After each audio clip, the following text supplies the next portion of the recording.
Hello, everyone, and welcome to the Alchemize with Alanna, first of 2026. So tonight's topic, artificial intelligence.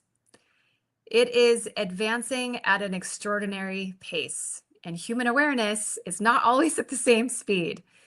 What we won't be sharing today are tools, prompts, or trends. There's plenty of that out there. This conversation is about what's operating beneath the technology. It's about our internal systems that have shaped the future of leadership long before AI started to. Even though I think AI has been around a lot longer than I think we're led to believe. Our internal systems are made up of our beliefs, ego, structures that often protect without even realizing it, and unconscious patterns that drive decisions and have an impact. As AI becomes more integrated into how we work and lead, understanding our own inner technology is essential.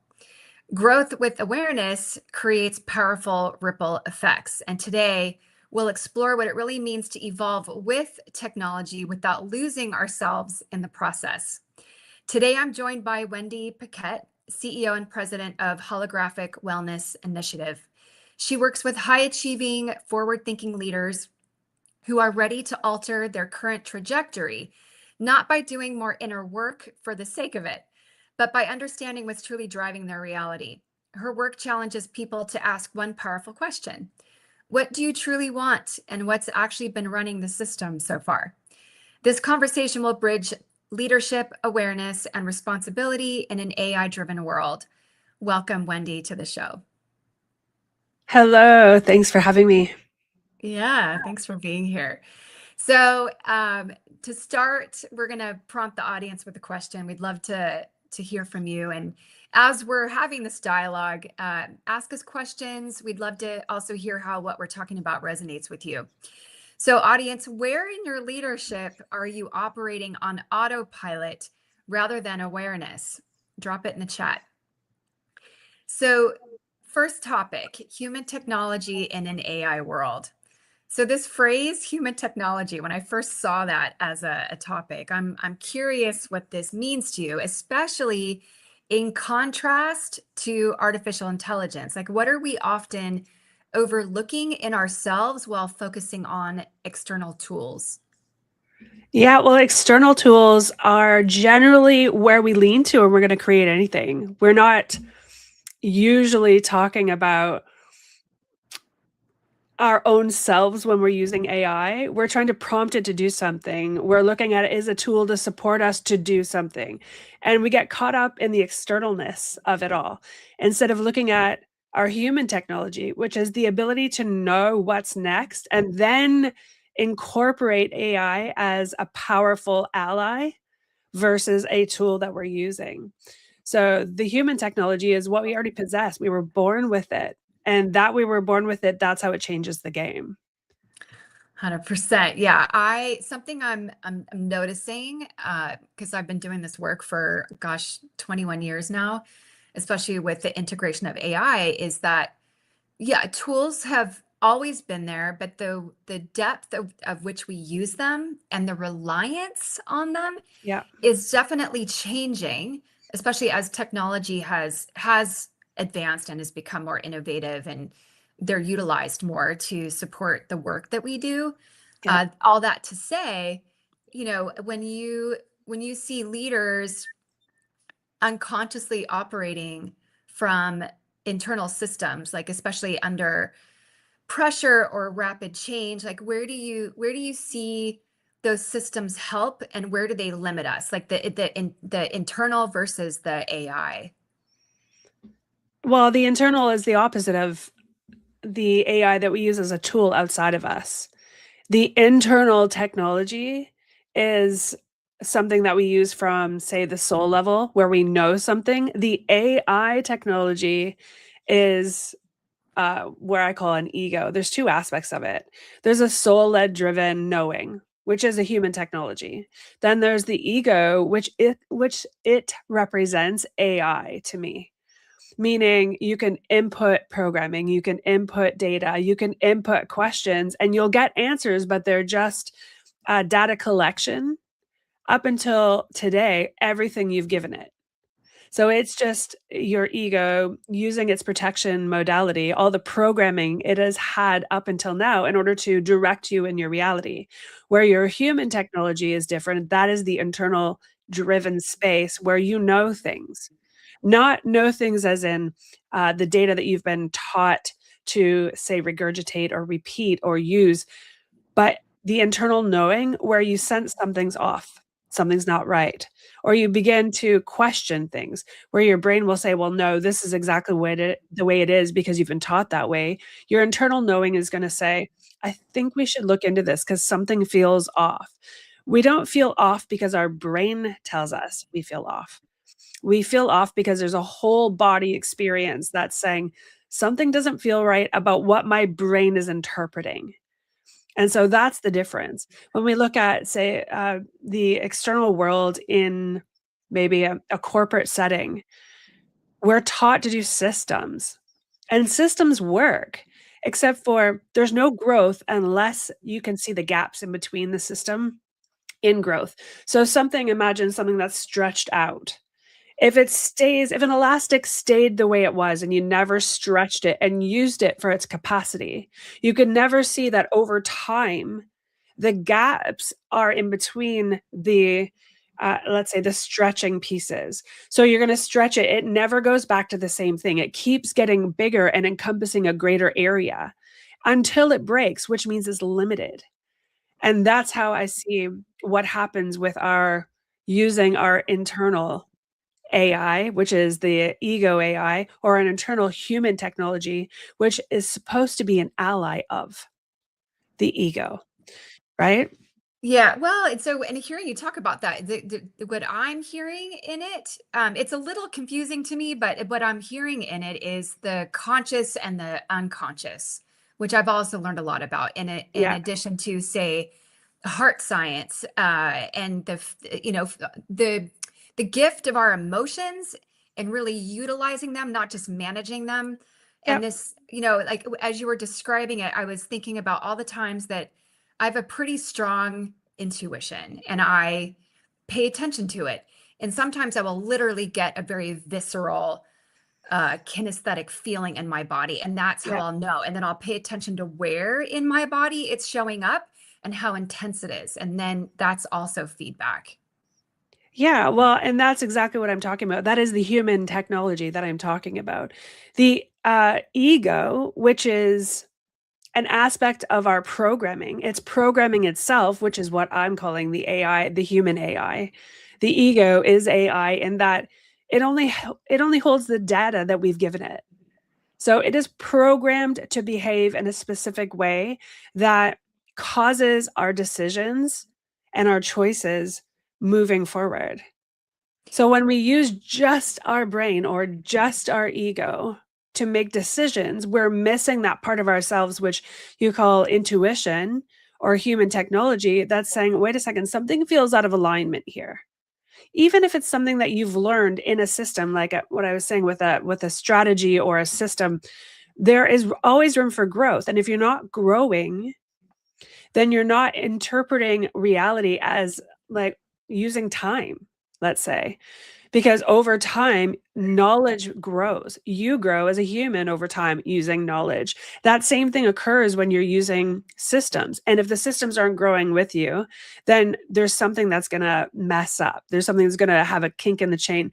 Back in the day when we would defrag our computers, it Yeah. was you had to actually go in and defragment the computer so that it was then cleaned up, organized. You got rid of all the things that were no longer working in order for it to function properly, leaving room for new.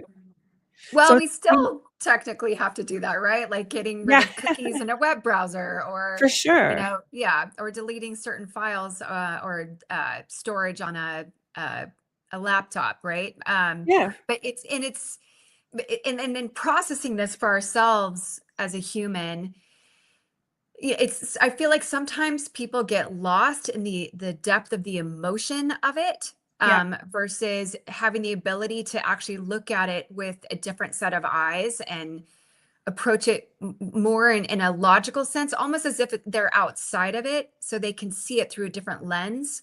yeah. Yeah. Yeah, I use actually, in my work, I use the emotions as the indicator to programs, whether they're in alignment or out of alignment. Yeah, So exactly. Yeah. when you experience an emotion, whether it's from a circumstance, a person, a place, a thing, a process you're doing, you're experiencing I call it a lower frequency emotional response, or neutral or below when it comes to experiencing emotions. I allot that to an indicator of an out of line program, an old data system it's no longer serving you. That's where the ego will step in and go, well, I've always done that. That's what I've always done. And why is it not working now? Well, So and it'll protect it, right? Like, because it for doesn't sure. it doesn't want you to move on or grow out of it, or replace it with something else. So Absolutely. it will dig its heels in. Yeah. And usually we just power through. We're like, oh, we're just going to get people say, oh, just let it go. Just get over it. And that's the equivalent of saying, it's okay. Don't defrag your computer. It won't break down. And, Yeah. Suddenly it stops working. It's the same idea. The body and the skin suit to me is the representative in the sense of a computer, the same thing. So our human experience is reflected in a computer, the skin suit being the hardware, the ego mind being the software, but we're also the editor of the software. We can be if We are we the choose to user be of the it. designer or the authenticator. Yeah. Yeah, Right. we're the architect of the reality in the sense that we're able to use the ego AI in order to input what we want and then have a human experience in emotions in order to decide, is this in alignment or not? And so that the computer itself, the physical computer, is a representation of our humanness, our human body, our human skin suit. We're able to understand it better. So if we are the programmer and we are the experiencer of the programmer, and we house the programming, we are the hardware, software, and everything that it encompasses. What we're seeing is everything we're doing with AI on our computer, we can do with our bodies, we can do with our minds, we can do with our souls.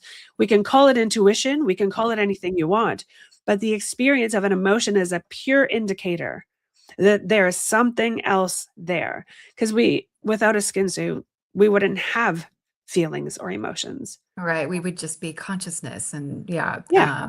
Yeah. So Right? I love that, because it's really empowering to think of myself as in this realm that you're speaking of, as Yeah, the developer, the coder, if you will. That absolutely. I'm right, like I'm literally developing and coding my own video game while I'm also the main player in it, and that's the power Absolutely. that I have. Yeah. Yeah. And when you finally allow yourself to know that, that changes the game forevermore, because you can never then be a victim to your reality if you're writing the code to your own game.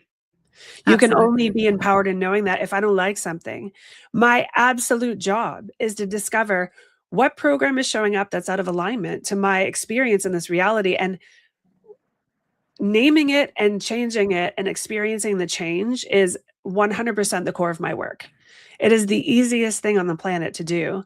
And because it's so easy, I think people misinterpret the power of it, because it's easier to point a finger at someone, something, a circumstance, history, or anything that's happening in our reality and say, well, this is happening to me.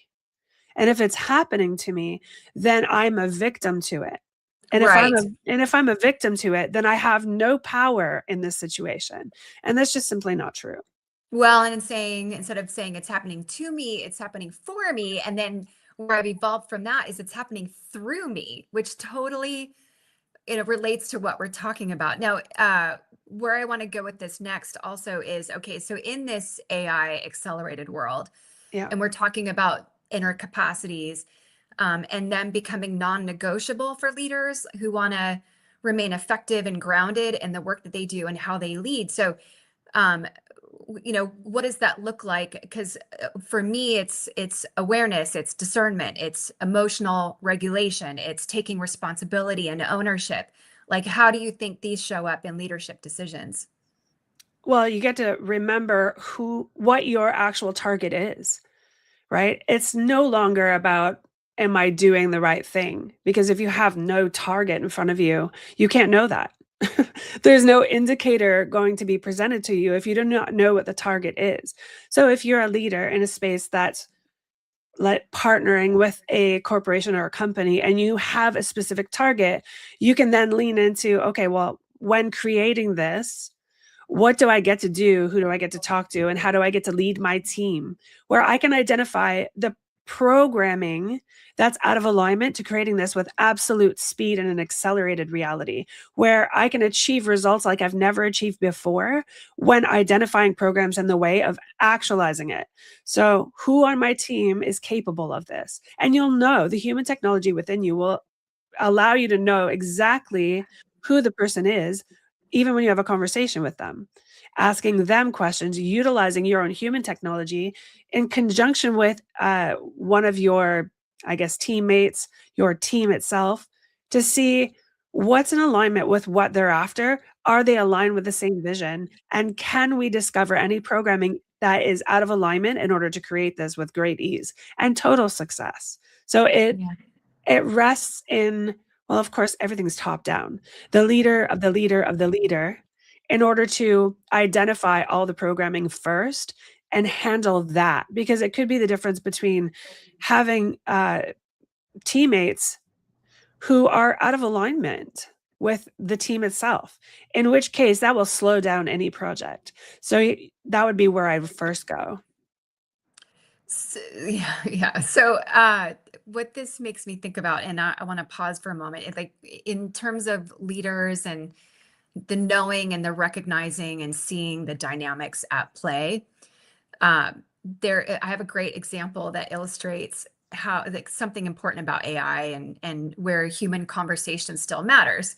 So, a client came to me in a session feeling really stuck with a direct report who is she's a leader of leaders, by the way. Mhm. And she shared with me how trust between them was eroding. And it was because he was missing deadlines. He was slipping in terms of that, lots, and then related to things that he needed to get to her and also his peers on Yeah. the team. And that cost money and also lost time. So before we talked, she had gone into an AI platform and prompted it as a leadership coach. And she asked it, how do I help an associate who talks too much and isn't getting work done? Oh. And she received this really intense output. It was a big document with lots of words, but it gave her frameworks and a worksheet and language around prioritization and boundaries. But she brought it to me because it's too much. Like, I don't know what to do with this. Right. So it was Yeah. logical and it sounded smart and it was technically correct. But in the end, what we realized in conversing about it was that it wasn't about productivity, it was about trust. And Yeah. so we slowed everything down. She separated, observation from judgment, because Yeah. that showed up and she was admitted of that. And we looked at the patterns, both hers and his, and where she was potentially enabling. That was a big part of it. Where she felt bad, because sometimes leaders make certain decisions because they feel bad. They don't want to Yeah. let people down. They don't want to hurt feelings. And where she already had said the same things in different words, but it wasn't being affected. So we shifted one question from emotional to neutral. And she asked him, when you don't keep our one-to-one meetings, what Mhm. message do you think that communicates to me? And that single reframe changed the entire dynamic between them. Yeah. So that was really powerful. And so what I want to bring up here is, for those that are listening to this, if you need support in this way, I do have a single session called the Resolve session that I can help take a scenario like this and work with you on this. But in this scenario, AI gave her structure, but the coaching session gave her traction.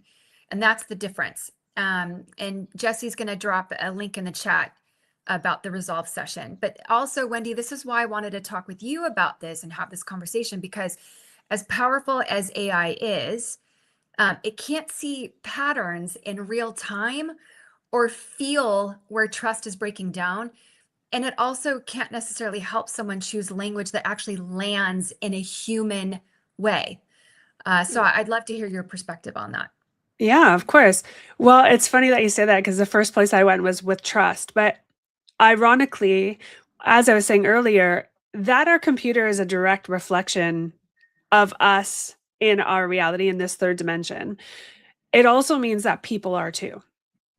And however they're showing up, whatever, say in her world, whatever her experience of this teammate was, this partner was, or this employee was, is a direct, however she was feeling, that lower frequency feeling was a response of her programming, not his. Yes.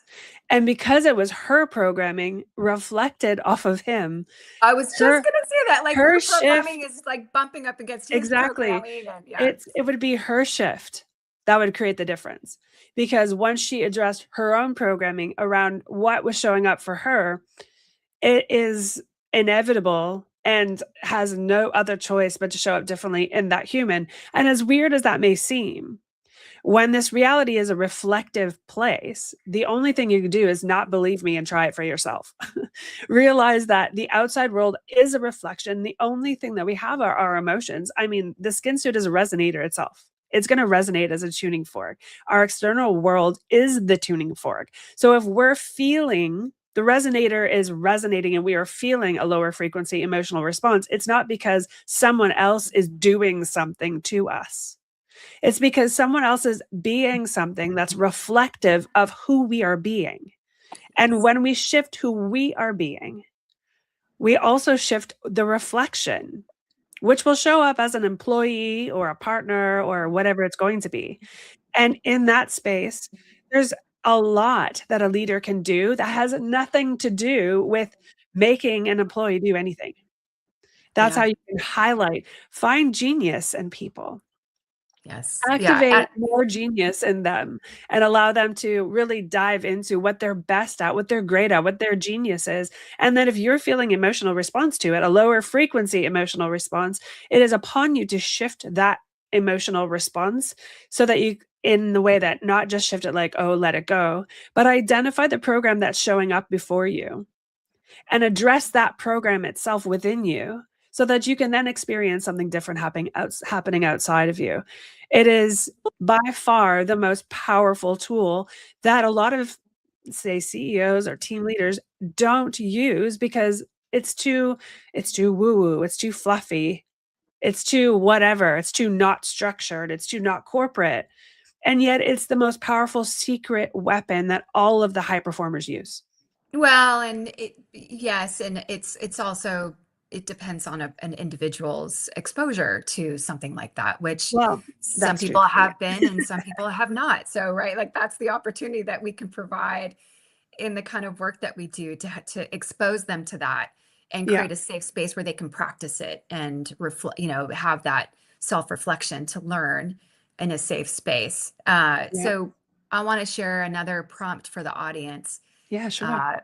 What internal pattern has driven your success and may now be limiting your next level? So this is where I want to move into how the ego is AI, which I find fascinating too. So it's, when I think about this, like the ego and AI, so it's pattern based, it's predictive, it's reactive. The ego can also learn and reinforce itself over time, just like AI. So can you unpack this a little bit more for us? Yeah, of course.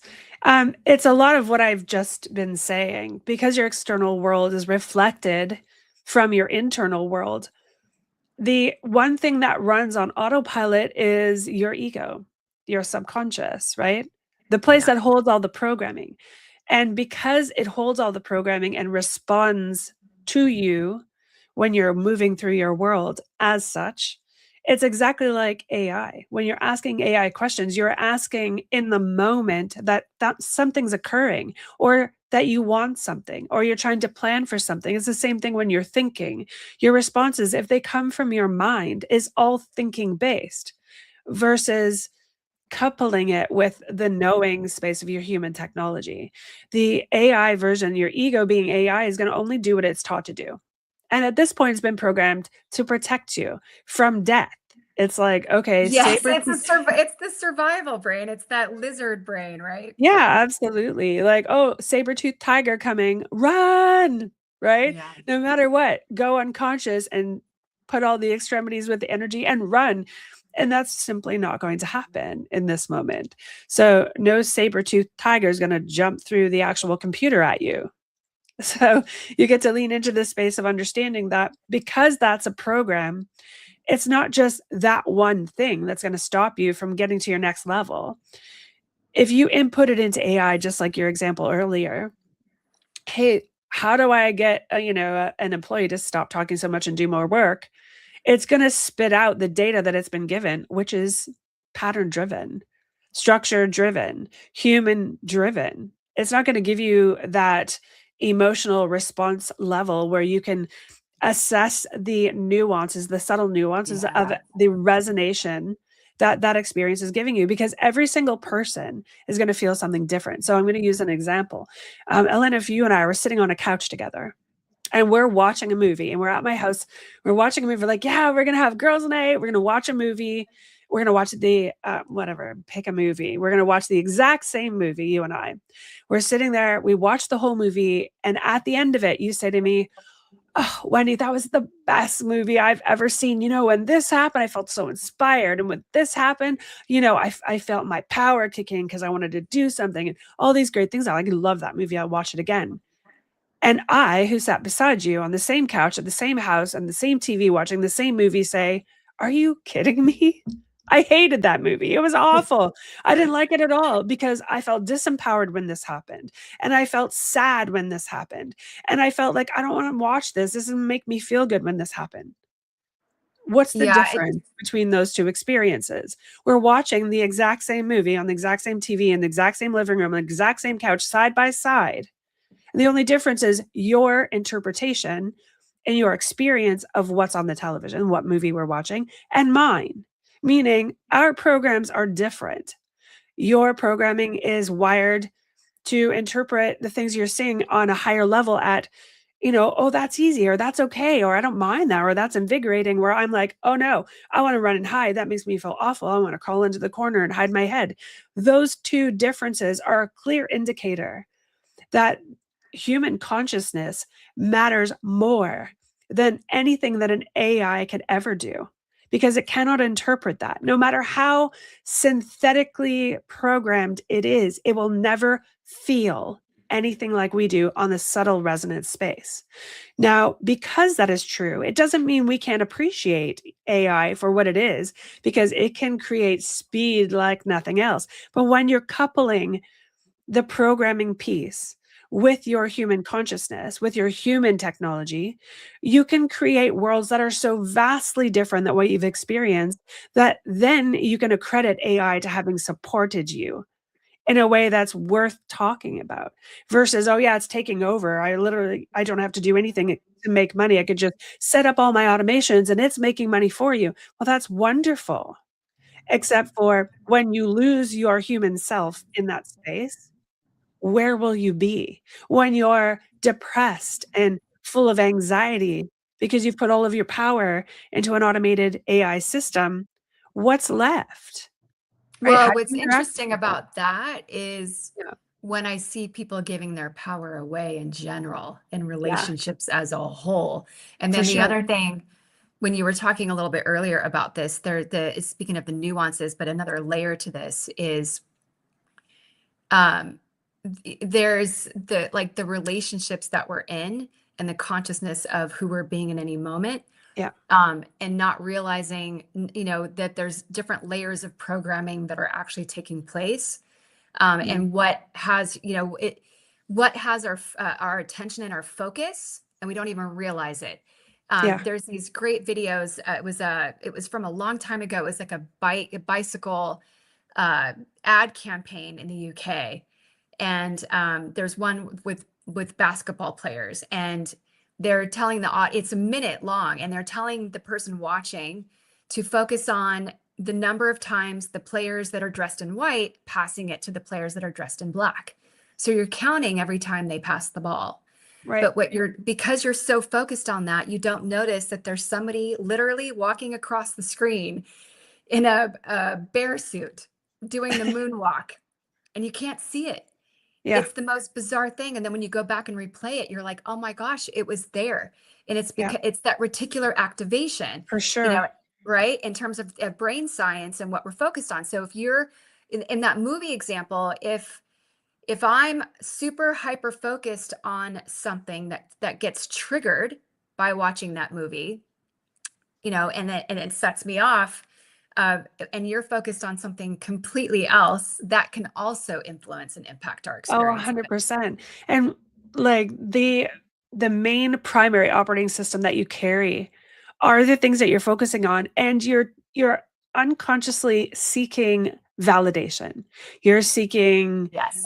coherence. You're seeking coherence. You're not being Yes. coherence. And that's where it really gets messy. And so my interpretation of that is presence.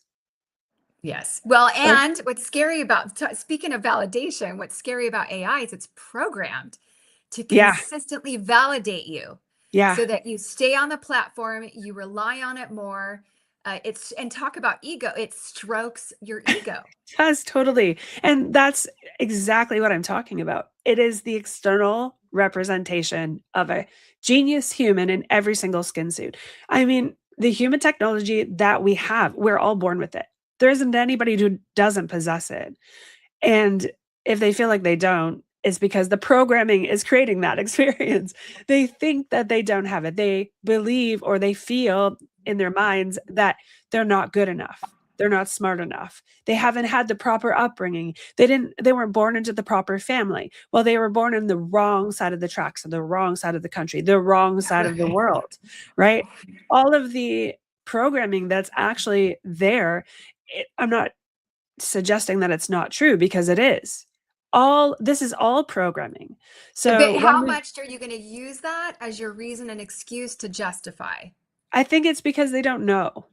It's only because you don't realize and you don't know that the programming exists. We're taught to overcome.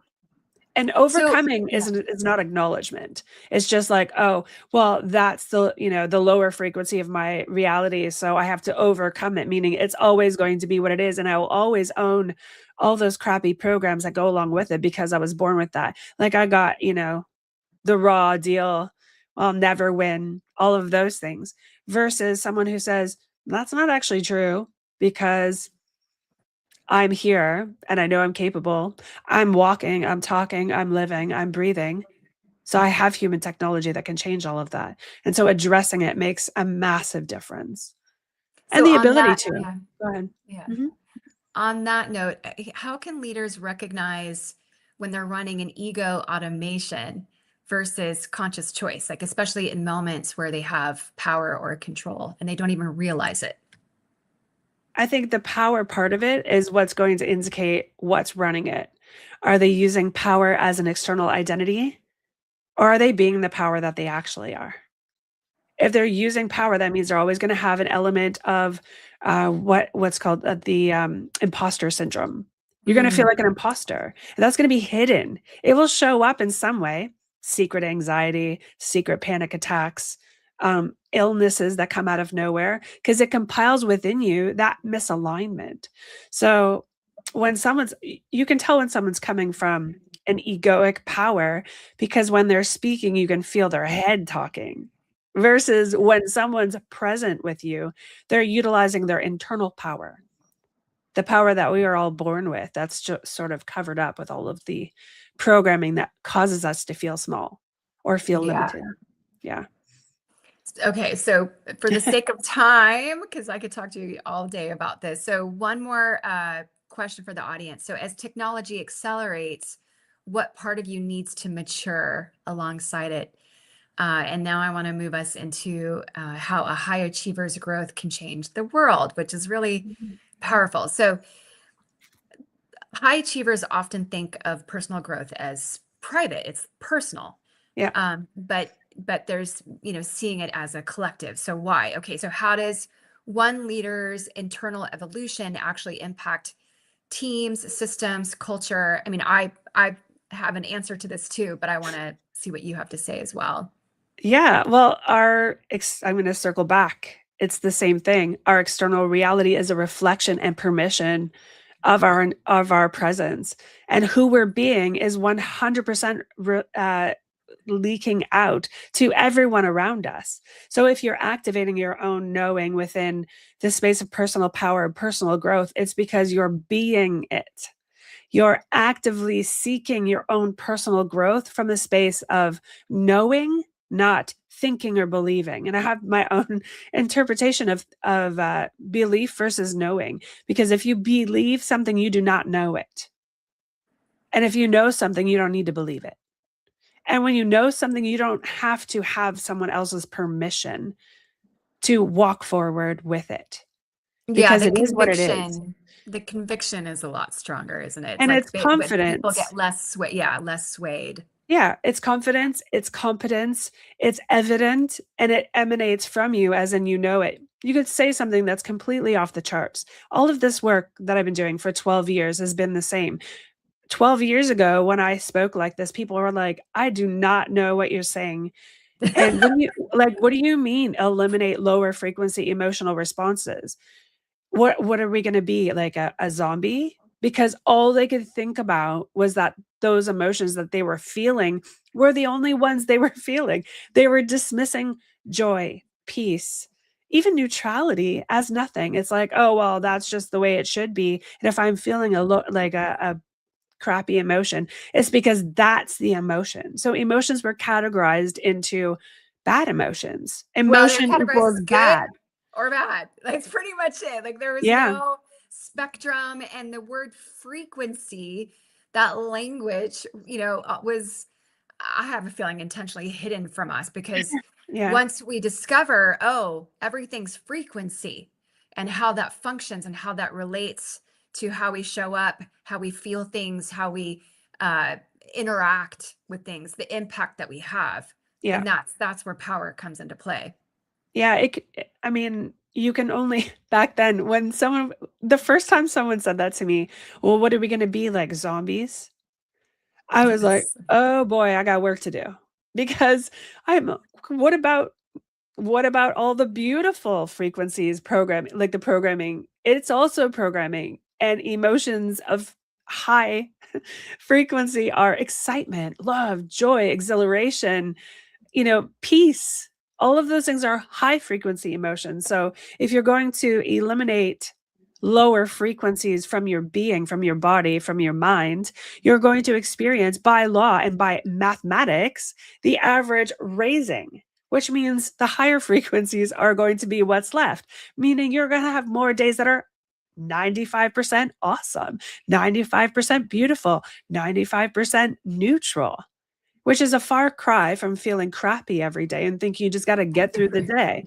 So I knew that there was a lot of articulation that got to occur when I was walking into the arena of talking about all these things. And 12 years ago, we just didn't have this. We didn't have AI. We didn't have a lot of things that we do have now, which has really made it easy for me to talk about it, because when one's mind is open to even the fact that AI exists, all of the stuff I'm talking about seems like chump change, seems easy, right? Because AI seems complex at that point. Yeah. So what shifts when a high performer stops trying to optimize themselves and instead becomes deeply aware of what they're amplifying? I think it's both, because you can optimize your frequency by knowing what's in the way. The invisible ceiling that high performers have is invisible for a reason. It's not obvious. It's something that they run into, they just can't put their finger on. So they do every little thing they can think of, every little thing that's presented to them, in order to try to overcome it, because it's invisible. So optimizing themselves is the same thing.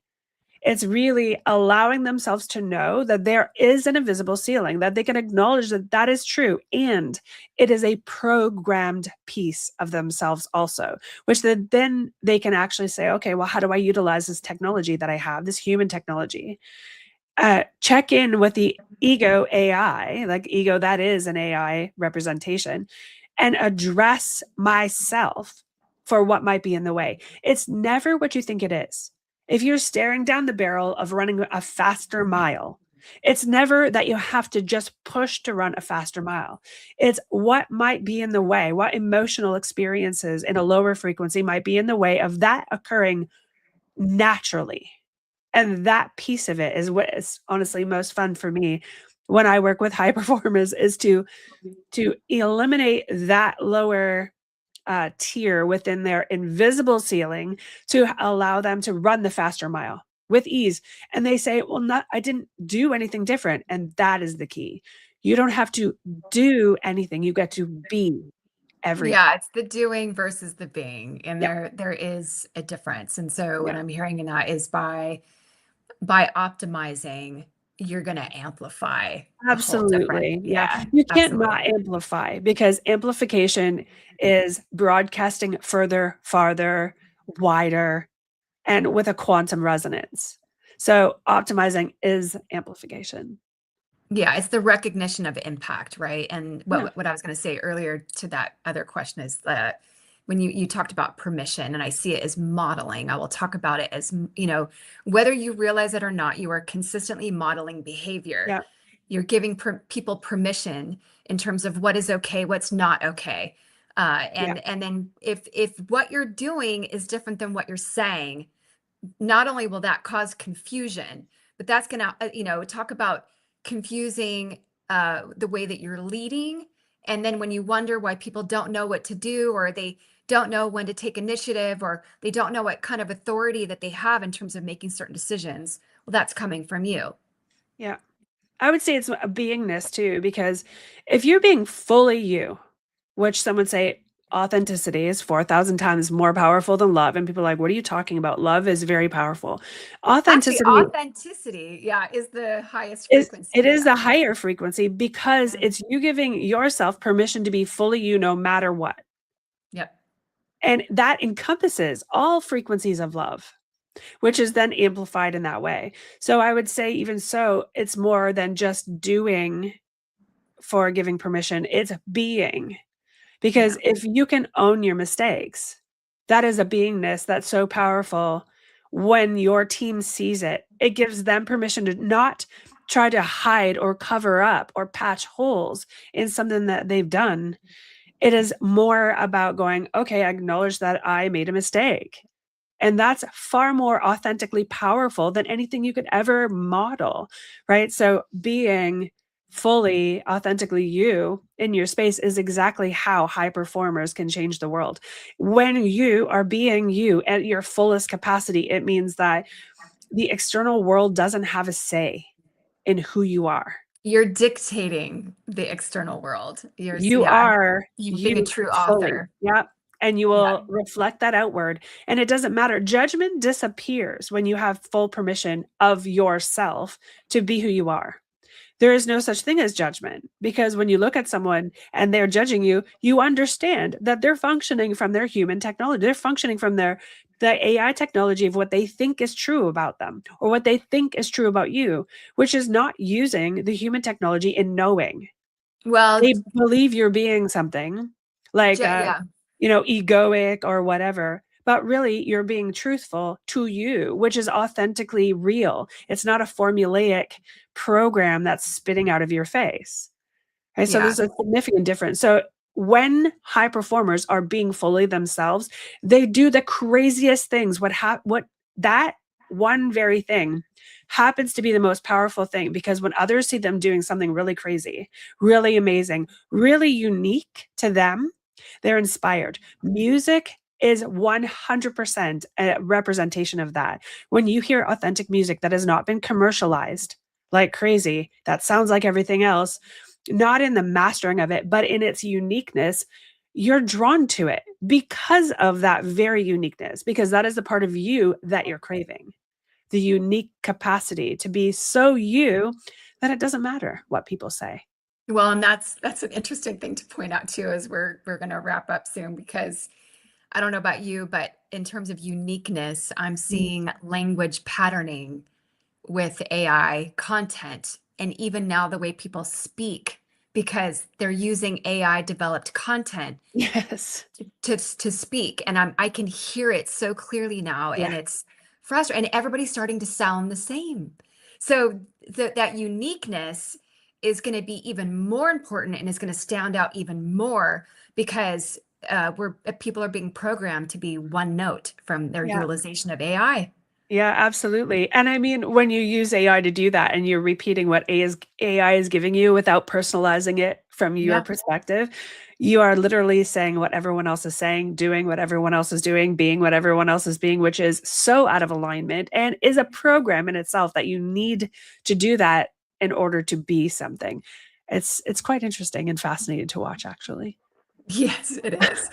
So to close this out, I want to leave us with this.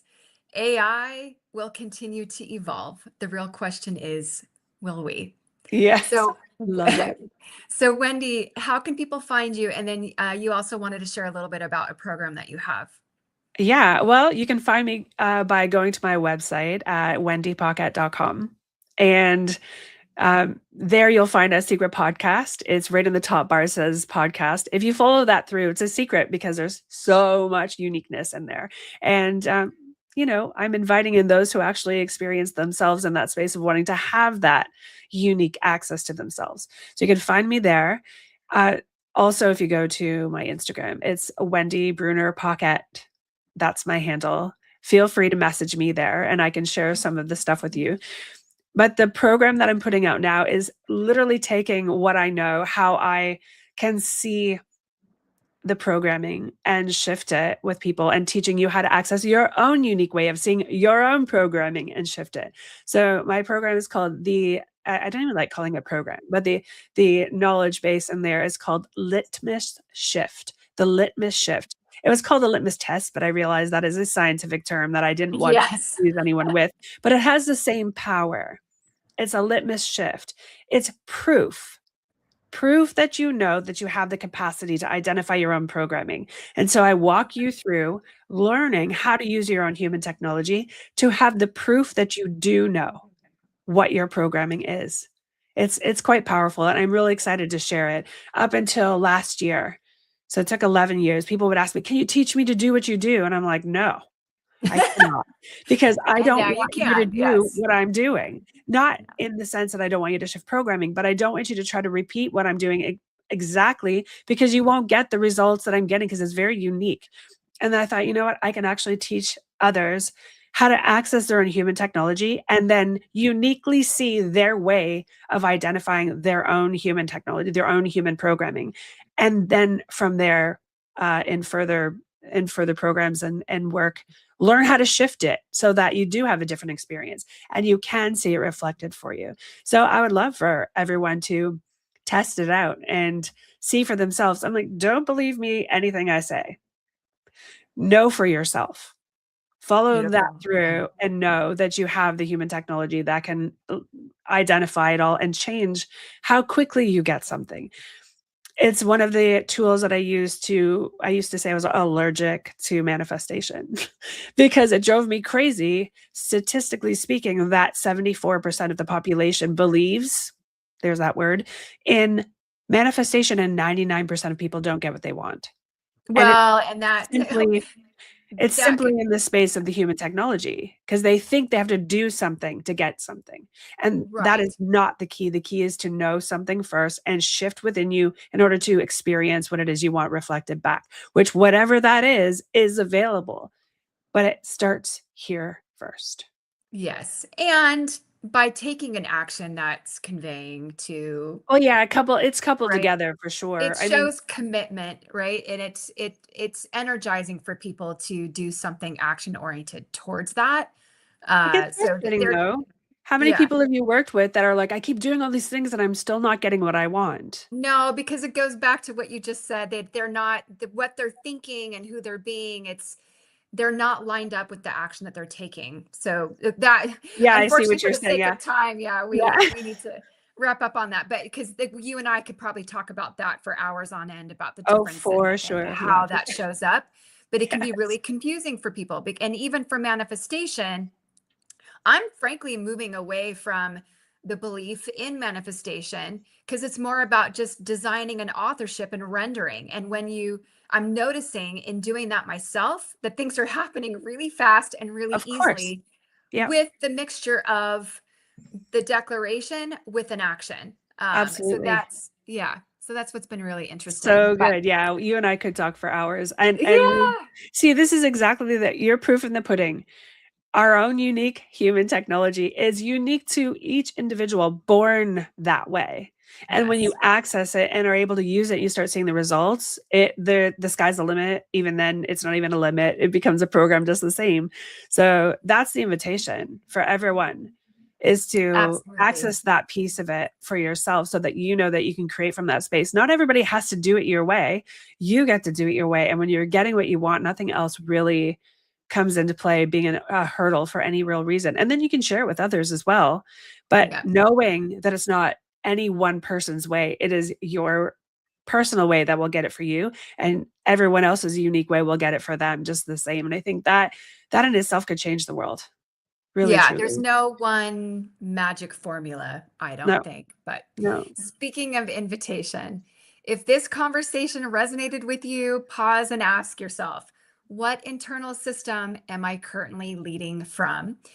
And also, if you're a leader navigating growth, transition, increased complexity, and you want a grounded conversation about what's really shaping your decisions, reach out. One conversation can change a lot. Again, book a resolve session with me. Uh, a lot of leaders and business owners work with me in the thick of a hard decision or a charged situation. And that session can help because it can help you stay grounded, see real dynamics at play, and walk away with next clear steps to help you move forward. And also, I created the conversation prep toolkit because, again, hard conversations is something that people work with me on too. So, and I've provided a complimentary guide when you sign up for my newsletter so that you can step into those moments with more intention, less worry, less hesitation, and communicate in a way that really lands. So Jesse's going to share that link in the chat as well. So thanks everyone for being here, and please subscribe to the show. We've got some other episodes coming up. We're booked out for months on end. So I'm looking forward to coming back and having some more energizing conversations like this one. So thank you for joining me on Alchemize with Alanna, and we'll see you next time. Take care. Thanks, Wendy.